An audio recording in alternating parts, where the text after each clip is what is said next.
ನಮಸ್ಕಾರ ಎಲ್ಲರಿಗೂ. ಇವತ್ತು ನಾನು ಬಾರ್ಡರ್ ರಂಗೋಲಿಯ 2ನೇ ಸೀರೀಸನ್ನು ತೋರಿಸ್ತಾ ಇದ್ದೀನಿ. ಯಾವ ರೀತಿಯಲ್ಲಿ ಮತ್ತೊಂದಿಷ್ಟು ಬಾರ್ಡರ್ ರಂಗೋಲಿಯನ್ನು ನಾವು ತೆಗಿಬಹುದು ಅಂತ ಹೇಳಿ ಇವತ್ತು ತೋರಿಸ್ಕೊಡ್ತಾ ಇದ್ದೀನಿ. ನೋಡಿ, ನಾನು ಯಾವ ರೀತಿ ಚಿಕ್ಕಿ ಇಟ್ಟಿದ್ದೀನಿ. ಸ್ಟ್ರೇಟ್ ಲೈನಲ್ಲಿ ಚಿಕ್ಕಿ ಇಟ್ಟು ಈ ರೀತಿಯಲ್ಲಿ ನಾನು ಲೈನ್ಸನ್ನು ಹಾಕ್ತಾ ಬರ್ತಾ ಇದ್ದೀನಿ. ಈ ರೀತಿ ಮಾಡಿ ನಾವೇನು ಮಾಡಬೇಕು, ಅಲ್ಲಿ ಇಂಟು ಮಾರ್ಕ್ ಇದೆಯಲ್ಲ, ಇಂಟು ಮಾರ್ಕ್ ಇದ್ದಲ್ಲಿ ಈ ರೀತಿ ಫ್ಲವರ್ಸನ್ನು ಮಾಡ್ತಾ ಬರಬೇಕು. ಈ ರೀತಿ ಫ್ಲವರ್ಸನ್ನು ಮಾಡಿ ಮಧ್ಯದಲ್ಲಿ ಒಂದು ಸ್ವಲ್ಪ ರಂಗೋಲಿ ಹಾಕಿ ಬಟ್ಲೆ ಒತ್ತಿದ್ದೇನೆ ನಾನು ಅದನ್ನ.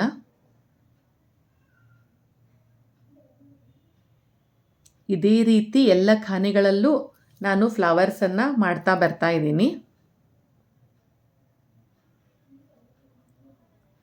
ಆಮೇಲೆ ಎಂಡಿಗೇನು ಗ್ಯಾಪ್ ಉಳಿಯುತ್ತೆ ಅಲ್ಲ, ಆ ಗ್ಯಾಪಲ್ಲಿ ವಿ ಶೇಪನ್ನು ಮಾಡಿ ಅದರಲ್ಲಿ ಒಂದು ಪಾಯಿಂಟನ್ನು ಇಡ್ತಾ ಬರ್ತಾ ಇದ್ದೀನಿ.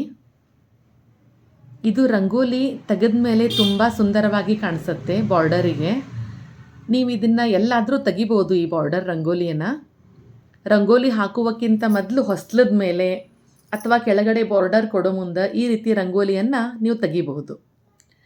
ನೆಕ್ಸ್ಟ್ ಏನು ಮಾಡಿದ್ದೆ ನಾನು, ಎಂಡಿಗೆ ಉಳಿದಿದೆ ಅಲ್ಲ, ಎಂಡಿಗೆ ಉಳಿದಿರೋವಂಥ ಲೈನ್ಸಿಗೆ ಸ್ವಲ್ಪ ಲೈಟಾಗಿ ಫ್ಲವರ್ಸನ್ನು ಮಾಡಿ ಟಚಪ್ ಕೊಡ್ತಾ ಇದ್ದೀನಿ ಅಲ್ಲಿ. ನೆಕ್ಸ್ಟು ಒಂದು ಗಂಟಿನ ರಂಗೋಲಿಯಲ್ಲಿ ಯಾವ ರೀತಿ ಬಾರ್ಡರ್ಸನ್ನು ಮಾಡಬೇಕು ಅಂತ ಹೇಳ್ಕೊಟ್ಟಿದ್ದೀನಿ. ಒಂದೇ ಸಿಂಗಲ್ ಲೈನ್ ತೆಗೆದು ಈ ರೀತಿ ನೀವು ರೌಂಡಪ್ ಹಾಕ್ತಾ ಹಾಕ್ತಾ ಸುಂದರವಾದಂಥ ಒಂದು ಬಾರ್ಡರ್ ರಂಗೋಲಿಯನ್ನು ಮಾಡಬಹುದು. ಇದು ಈಸಿ ಆಗಿದೆ, ಬಟ್ ನೋಡೋದಕ್ಕೆ ಟಫ್ ಅನಿಸುತ್ತೆ, ಬಟ್ ತುಂಬ ಈಸಿ ಇದೆ ಇದು. ನೆಕ್ಸ್ಟ್ ಏನು ಮಾಡಿದ್ದೀನಿ, ಥರ್ಡ್ ಬಾರ್ಡರ್ ರಂಗೋಲಿಯಲ್ಲಿ ಒಂದು ಕಮಲ್ದ ಹೂವಿನ ಬಾರ್ಡರ್ ರಂಗೋಲಿಯನ್ನು ತೆಗೆದಿದ್ದೀನಿ. ಕಮಲ್ ಹೂವಿನ ಬಾರ್ಡರ್ ರಂಗೋಲಿಯನ್ನು ನೀವು ಈಗ ಬರೋ ಶುಕ್ರವಾರ ವರಮಹಾಲಕ್ಷ್ಮಿ ವಾರ ಇದೆಯಲ್ಲ, ಆವಾಗಲೂ ನೀವು ಈ ರೀತಿ ರಂಗೋಲಿಯನ್ನು ಹಾಕ್ಬೋದು. ಆ್ಯಕ್ಚುಲಿ ಲಕ್ಷ್ಮೀ ಪೂಜೆ ಎಲ್ಲ ಮಾಡುವ ಟೈಮಿಗೆ ಇದೇ ರೀತಿಯಲ್ಲೇ ಕಮಲ್ದ ರಂಗೋಲಿಯನ್ನು ಹಾಕಿ ಮಾಡ್ತಾರೆ. ಸೊ ನಾವು ಬಾರ್ಡರಿಗೆ ಈ ರೀತಿ ಕಮಲ್ದ ಹೂವಿಂದ ರಂಗೋಲಿಯನ್ನು ಹಾಕಿದರೆ ತುಂಬ ಸುಂದರವಾಗಿ ಕಾಣಿಸುತ್ತೆ. ಲಕ್ಷ್ಮೀ ಪೂಜೆ ಮಾಡುವ ಮುಂದೆ ಅಥವಾ ದೇವ್ರ ಪೂಜೆ ಮಾಡುವ ಮುಂದೆ ಈ ರೀತಿ ರಂಗೋಲಿಯನ್ನು ನಾವು ಹಾಕಬಹುದು.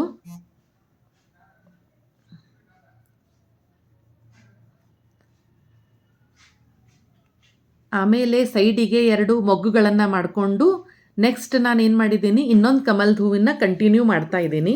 ಈ ರೀತಿ ನೀವು ಕಮಲ್ದ ಹೂವನ್ನು ಹಾಕಿ ಇದನ್ನು ಹಾಕಿ ಚೆನ್ನಾಗಿ ದೊಡ್ಡ ಬಾರ್ಡ್ರನ್ನು ಸಹ ಮಾಡ್ಬೋದು. ಈ ರೀತಿ ಈಸಿ ಡಿಸೈನ್ಸ್ ಒಳಗೆ ದೊಡ್ಡ ದೊಡ್ಡ ಬಾರ್ಡರ್ಸನ್ನು ನೀವು ಮಾಡ್ಬೋದು. ನಾನು ಸಿಂಪಲ್ಲಾಗಿ ನಿಮಗೆ ಕಲಿಸ್ಕೊಟ್ಟಿದ್ದೀನಿ ಇಲ್ಲಿ.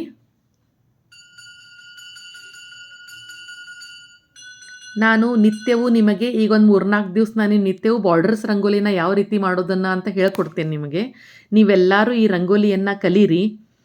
ನಿಮಗೆಲ್ಲರಿಗೂ ನಾನು ಹೇಳಿಕೊಡ್ತಿರುವಂಥ ರಂಗೋಲಿಗಳು ಇಷ್ಟವಾದರೆ ನನ್ನ ಚಾನಲಿಗೆ ಸಬ್ಸ್ಕ್ರೈಬ್ ಮಾಡಿ, ನನ್ನ ರಂಗೋಲಿಯನ್ನು ಶೇರ್ ಮಾಡಿ, ಹಾಗೂ ತಪ್ಪದೇ ಕಮೆಂಟ್ ಕೊಡಿ ಎಲ್ಲರೂ.